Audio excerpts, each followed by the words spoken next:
Half His Age by Jeanette McCurdy is her debut fiction novel. Jeanette McCurdy wrote a memoir and it's called I'm Glad My Mom Is Dead. It is a very successful book and she is a very talented writer. This is a book that just was released on January 26th, just last week. And I enjoyed reading it. There is a lot of buzz about this book. It is about a young girl. She's 17 years old and she embarks on an affair with her English teacher, who is a man. I think he's 40, like 40. He's not in his 40s. He's 40.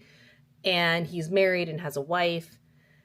And it is a very graphic book. It is provocative. Like, this book is meant to be provocative. The writing is provocative. The writing is very close. She's very talented in that, like, the reader and the writer, the narrator is like, it's like you're close in that way that sort of like sucks you in.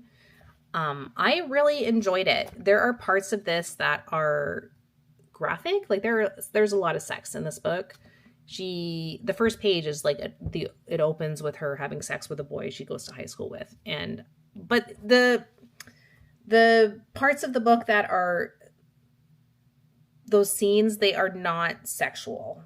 Do you know what I mean? Like, they are not meant to be sexual. They're not meant to be something that's like going to turn you on, like you're reading a bodice ripper or like reading a dark fantasy or something. That's not the intention of these books, of these scenes. The scenes are gritty and real and really do a lot to forward the story. You really start to get to realize what's really happening here.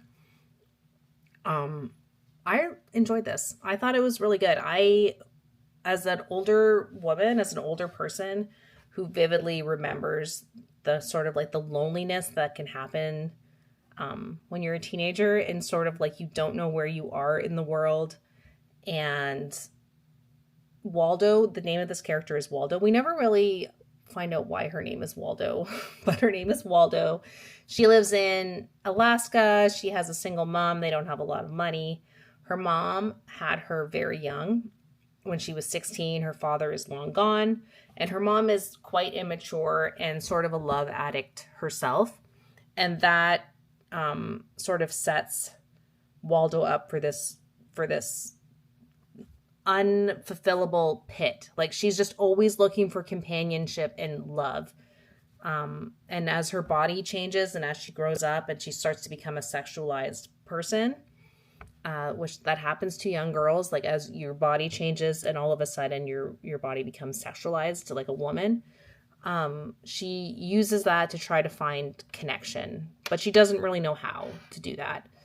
And she ends up having a crush on her creative writing teacher, a man named Mr. Corgi, and he very unwisely embarks on an affair with his student. And because he's like such a loser. But I mean, that's not a spoiler. He's just like, sir, like, what are you doing? And they kind of carry on this affair through her senior year. She graduates high school and she starts to kind of see what's going on around her. She starts to understand the disappointments her mother has bestowed on her whole life. Her mother has just never really been around in a tangible way. Her mother kind of uses her for companionship when she's lonely. But when she has a boyfriend, when she has a man, it's like the best her mom can do for Waldo is like leave her a Twix bar at a frozen dinner and like a Post-it note. Like, she's alone. She does a lot of online shopping.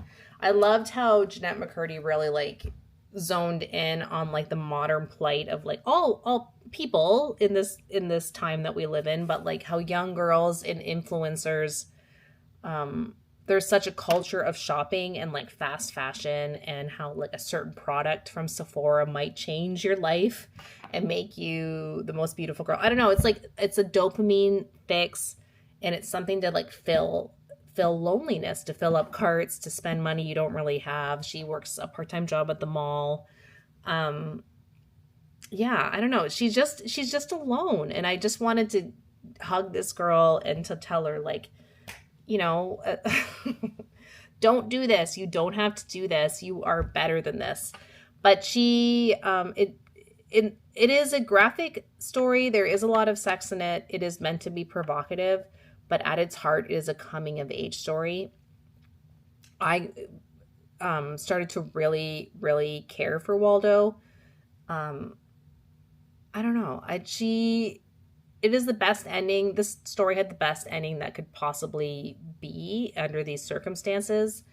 And at the end, it's like the journey of a girl who realizes there's more for her out there.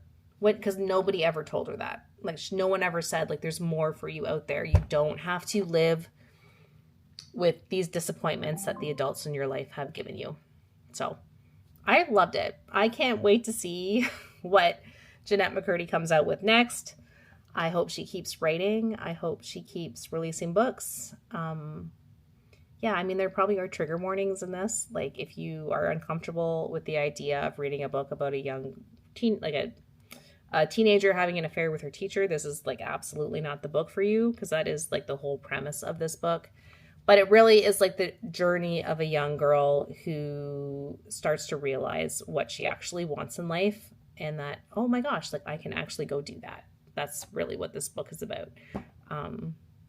Yeah, and also you're gonna dislike this man. His name is Mr. Corgi, and he is like a loser. That like you're never gonna think like this is a good thing for this girl to be with this guy. He's just kind of like a soft, mushy loser. So I don't know. I had a lot of thoughts. I read this in a day, but Jennette McCurdy, half his age. I really enjoyed the writing. And if you're looking for something like this and a quick read, you should read this book.